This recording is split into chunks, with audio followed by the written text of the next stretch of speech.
വേദജ്യോതിഷത്തിൽ കേതു ഒരു വ്യക്തിയുടെ മാനസികവും ആത്മീയവുമായ തലങ്ങളെ ഗണ്യമായി സ്വാധീനിക്കുന്ന ഒരു നിഴൽ ഗ്രഹമായി കണക്കാക്കപ്പെടുന്നു.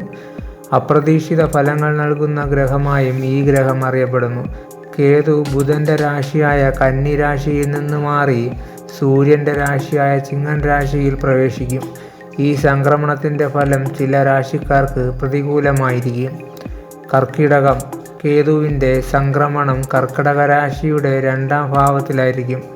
ഈ ഭാവം കുടുംബം, സംസാരം, സമ്പത്ത് എന്നിവയുമായി ബന്ധപ്പെട്ടതാണെന്ന് കണക്കാക്കപ്പെടുന്നു.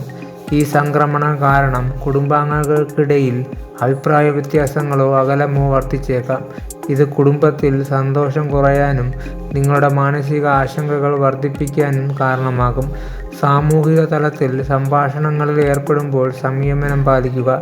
ഉദരസംബന്ധമായ ആരോഗ്യ പ്രശ്നങ്ങൾ ഉണ്ടാകാനുള്ള സാധ്യതയുൾപ്പെടെ ആരോഗ്യ സംബന്ധമായ പല പ്രശ്നങ്ങൾക്കും നിങ്ങൾക്ക് നേരിടേണ്ടി വന്നേക്കാം. എന്നിരുന്നാലും ചില കർക്കിടക രാശിക്കാർക്ക് അവരുടെ കരിയറിൽ പുരോഗതി അനുഭവപ്പെടാം. ചിങ്ങം. കേതുവിൻ്റെ സംക്രമണം ചിങ്ങത്തിലാണ് സംഭവിക്കുന്നത്. ഈ സംക്രമണം മാനസികാവസ്ഥയിൽ മാറ്റങ്ങൾക്ക് കാരണമായേക്കാം. ദാമ്പത്യ ജീവിതത്തിൽ ഉയർച്ച താഴ്ചകളും ഉണ്ടാകാം.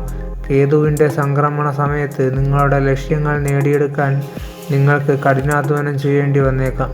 വർദ്ധിച്ചു വരുന്ന അസ്വസ്ഥത കാരണം വിദ്യാർത്ഥികൾക്ക് അവരുടെ വിദ്യാഭ്യാസത്തിൽ ബുദ്ധിമുട്ടുകൾ നേരിടേണ്ടി വന്നേക്കാം.